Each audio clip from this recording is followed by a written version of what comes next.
Over the last 4 years, I've taken tens of dead email lists and turned them into six-figure per month gold mines. And today I'll share with you the exact process step by step that will help you do the same so you can generate more profit from your email list. Now, first of all, here's some proof of what I just said, which is how I've taken some of the lists that have been inactive and then again just making them six-figure per month in revenue. Now, there are really two scenarios. First one is where you have some automations or flows set up, but you're not sending any campaigns. And second scenario is where you have a lot of email subscribers, but no activity at all. So in the first case, this is the brand that they had the pop-up. So they're collecting email addresses from non-buyers, as well as the buyers, which just subscribe by becoming a customer. And they had a basic welcome flow set up. So they were making like around, 30K-ish per month. But then my team and I took over, implemented the exact strategy I'm about to show you. And now their best month ever, they made 262K in January. There was also a big, seasonal factor that played a role in this, but you can see on the screenshot above, this is their best month that, they had ever. And then right now they're doing still around like 200K-ish per month, which is not bad at all. Now, for the second brand, they were collecting email addresses mainly from customers, so they were not having any pop ups or flows, so they had no activity at all, and everyone in their list was an existing customer, but then again, they had no email system set up at all. In the first full month where we set it up, we made them almost 225K, the second month, almost 300K, so a total of like over 500K across 2 months, which is pretty insane, just knowing that they had nothing at all. So there are gonna be two scenarios, and I want to cover both of them because they're gonna slightly differ how you would be recovering the list and making sure they're actually just getting emails from you that are landing in the promotion primary tab or promotions and rewards, but not in the spam folder. And the second one is gonna be again a little bit different, just because you're doing everything from scratch and you have no previous email activity, and this email activity it will really matter when we go more in depth into the exact strategy.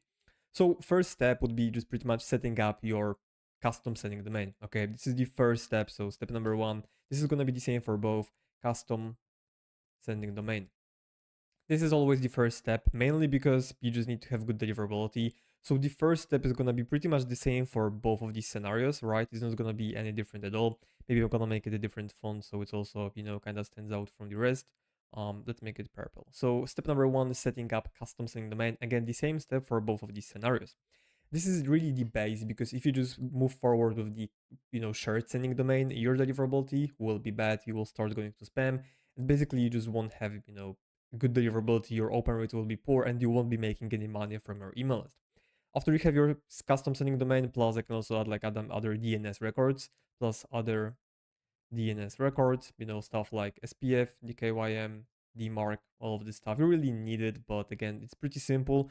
Based on what kind of software you're using, there's gonna be multiple guides. If you're using Klaviyo, for example, as a software for sending your emails, you can watch up my other video. I'm showing you exactly how to do it in like 10 minutes. It's really not complicated at all. But now this is where, right now we're gonna split into two different scenarios because again, this strategy will differ. So in the first case, we have some previous non-buyers, and in general, we have some kind of activity from their welcome flow, which again, like the welcome flow wasn't converting as well. As you can see, our welcome flow is doing better, but for now, that doesn't matter. What you want to do is create the segment of engaged email subscribers. This is mainly because, the thing that matters right now is your deliverability and your domain's health. This brand had an email list of like 200,000 people. So if they were not sending any campaigns or like one campaign every month or every 3 months, and then suddenly we would blast 200K people, we would suddenly start going into the spam folder. So that's not, ideal, right? So what you want to do is create email engaged segments. So this is going to be step number two, which is going to be creating email engaged segments, right? So create email engaged segments. Now, what I mean by email engaged segments is people who are opening or clicking your emails. Now, obviously, there's also going to be website activity or store activity, people that reached checkout, people that added to cart, people that, viewed the product. They all will come useful. They'll be more useful for the second scenario. For the first scenario where you have any kind of email activity from the past, you want to use it because then again, it's going to make the whole domain warm-up process much easier and better overall. So what I mean by engaged segment is, for example, opened or clicked last 7 days, and then you pretty much just create the same segment, multiply it by however many days you want to.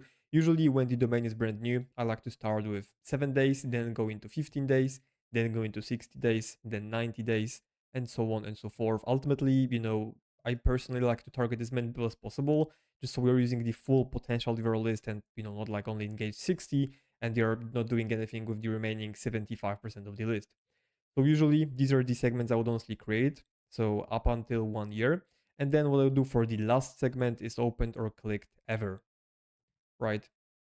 Now you don't want to target all of them at once. You want to do it step by step, right? So you target open 7 days, opened or clicked. If the open rate was good for the next campaign, target opened or clicked 15 days. If the open rate was good, target opened 30 or like 60 even days, right? And so on and so forth. You don't want to do it all at once. There's gonna be like a cycle, which pretty much I can maybe even draw and show you what it would look like. So the first campaign would be opened, clicked 7 days, right? And then there would be some kind of like conditional split, right, where you would do did this happen or did this happen, right? So very quickly let me make a split. Okay, so something like this, and then the question here would be not here but maybe like here. Okay, never mind. Let me very quickly delete it and make the question here. Open rate above 50%, because this is gonna be the primary metric we're gonna be tracking. Was the open rate higher than 50%? Okay. If it wasn't, then you would need to target this small segment once again. And pretty much you would be doing it up until you hit the open rate, which is gonna be satisfying, which is in my opinion 50% open rate, right? So again, let's make it easier for you to stand out so we can see what are we looking at. It's easier to visualize for you. A lot of people are visual learners, which is great. But yeah, you're sending the first campaign, and then was the open rate above 50%? If it was, you're gonna move forward and send opened 15 segments or even 30. Like honestly, if it was above 50%, you can go ahead and do either one of these. Both are gonna be fine in my opinion. So again, you would do pretty much the same thing up until we can keep on expanding, pretty much forever, right? So then if it was below 50% though, you would probably target the same segment. So clicked open 7 days. Or what you could even do is target opened, clicked 3 days, right? Mainly because at first, what you really want to do is just build up your domain reputation. So, these domains providers will see that, okay, this is not some spamming person. They're actually getting good open rates. So you might need to do it a few times over and over again. Usually it's not gonna be the case. I mean, if you set up the custom sending domain from scratch, you will easily achieve open rate of 50%. Okay, but if not, then again you will pretty much go ahead and target them with opened 7 again, right? And then you pretty much keep doing it over and over again. So from this one, you just go here, and then again we would add another.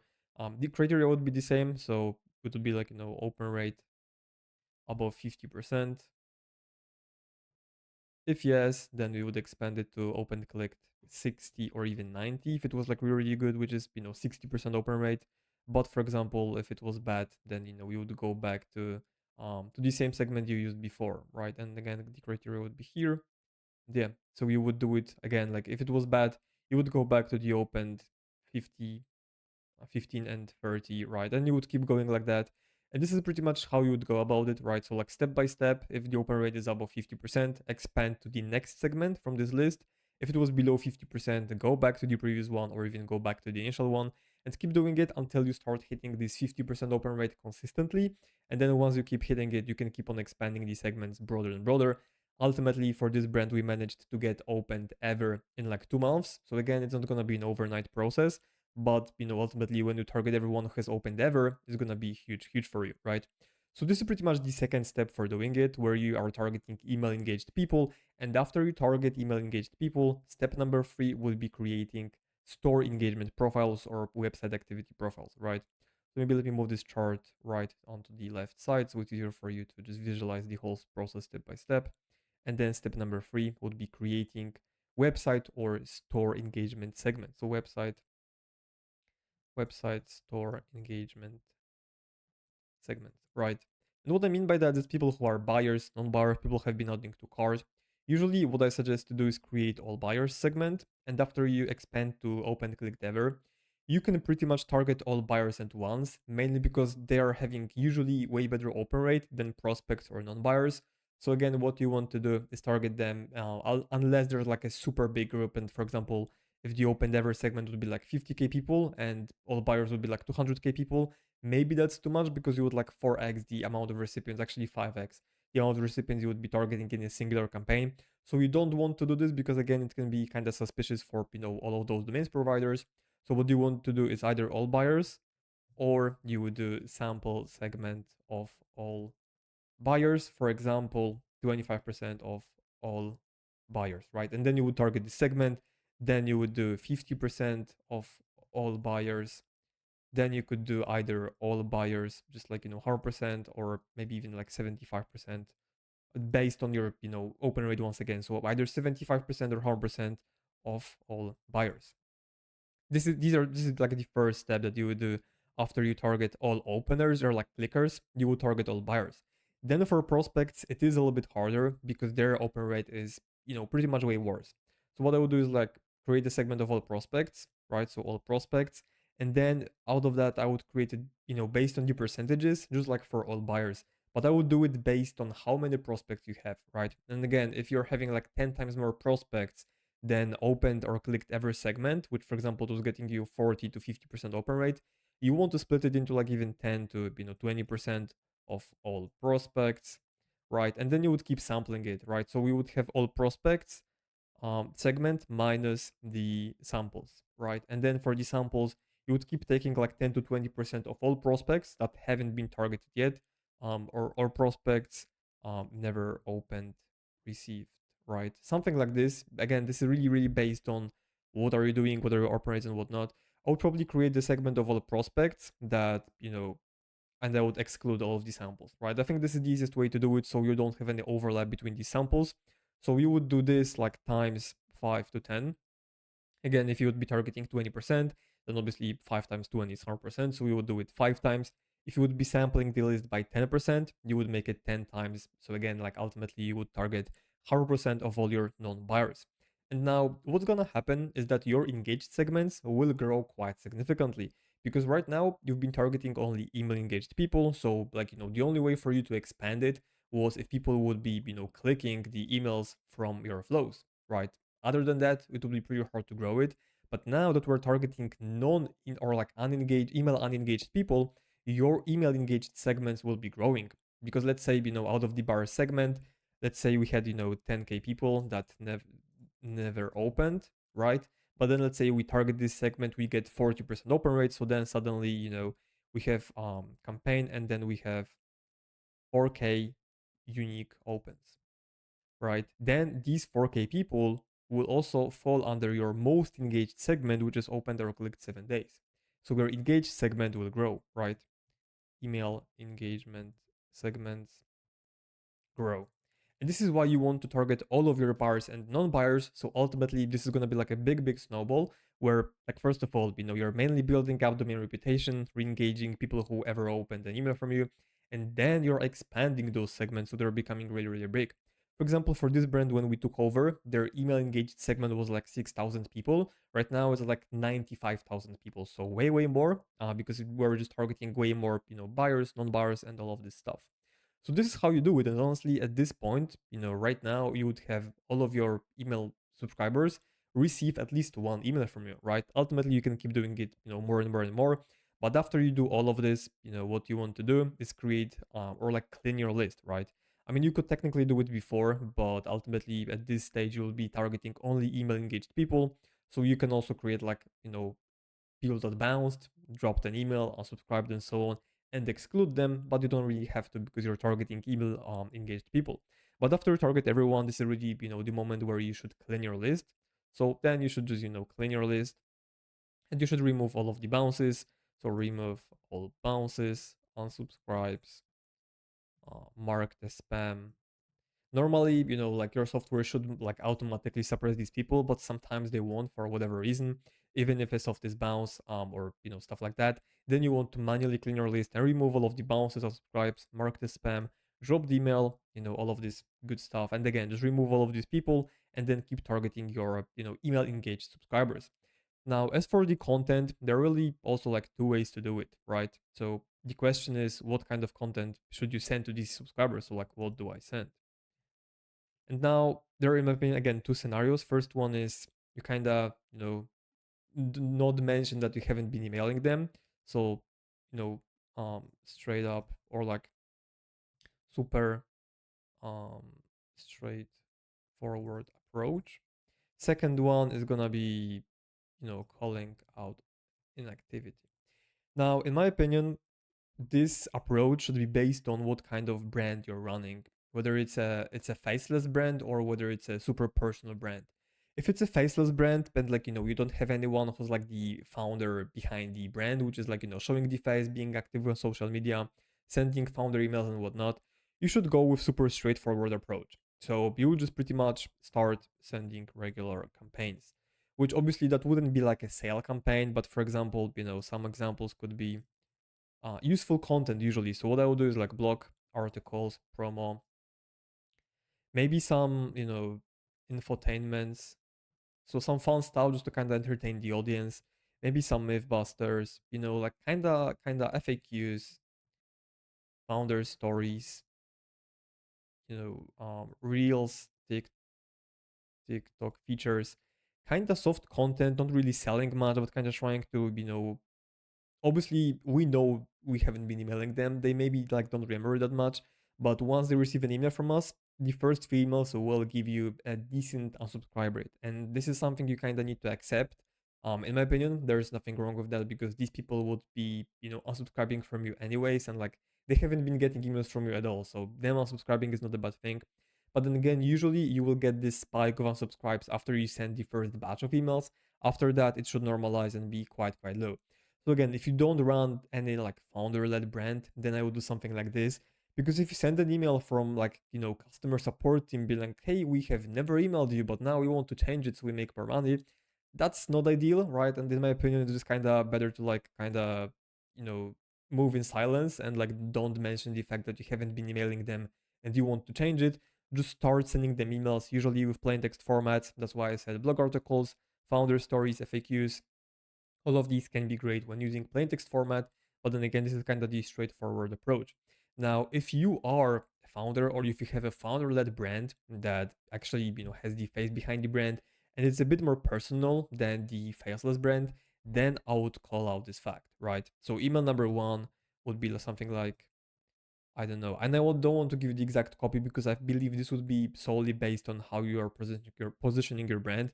But if it's kind of like a fun way, or if it's not super professional, I would be even something like, hey, we screwed up. Email number two could be something like, the big shift, right? And then talk about um want wanting to help people build better relationship and so on, right?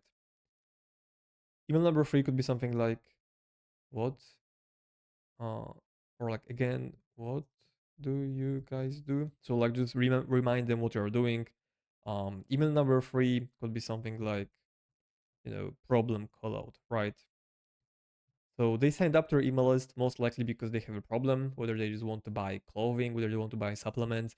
There is some kind of problem, whether they want to have more status, whether they want to solve a like physical problem because maybe they're having insomnia or whatever kind of health issue.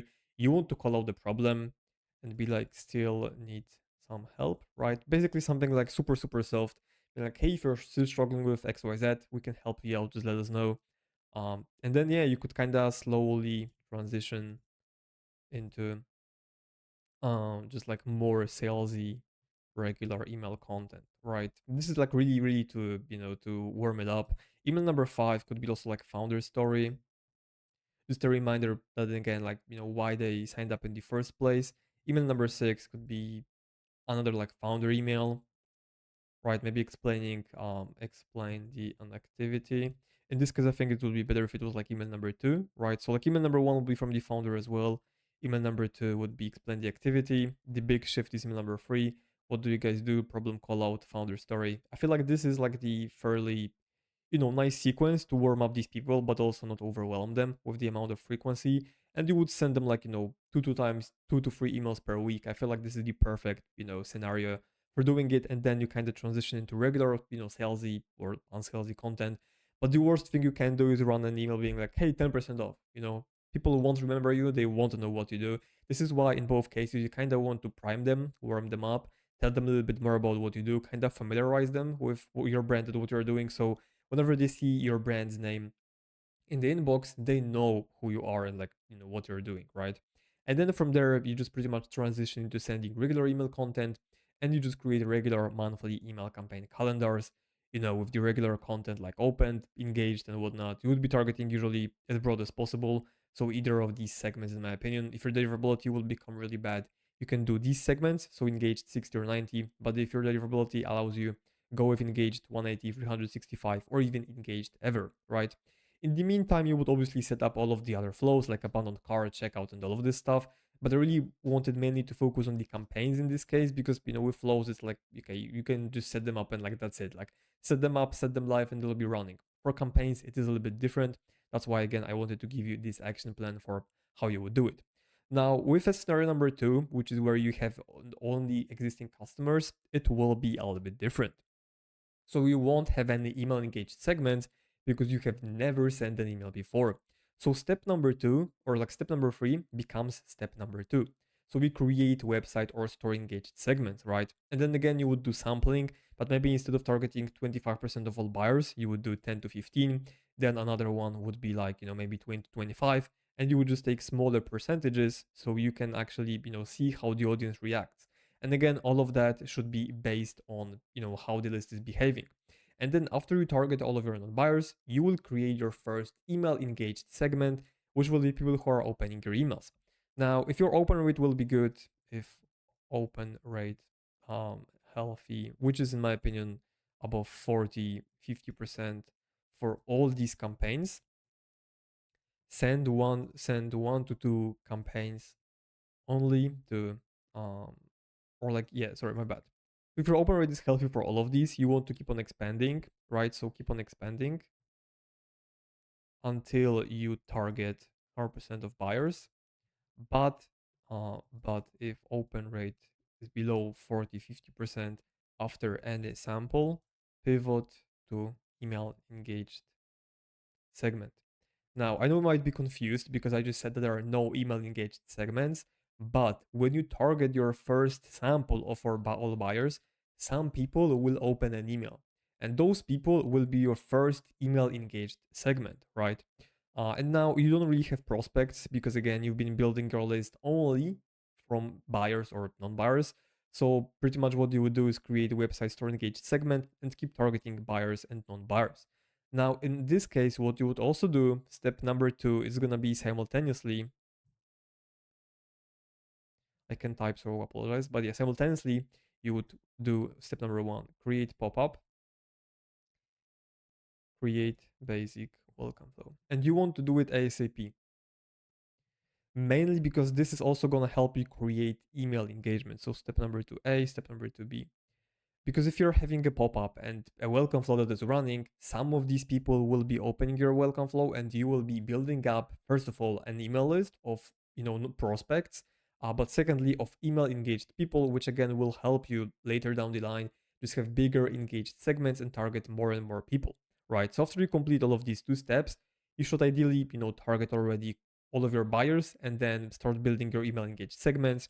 And then this is where step three will come in, which is creating email engaged segments. Obviously, in your case, you won't have any of these people because you're just starting out, but still create all of these so over time, they'll be useful and you will keep using them in the future. But this is where you create your email engaged segments and you keep targeting email engaged people.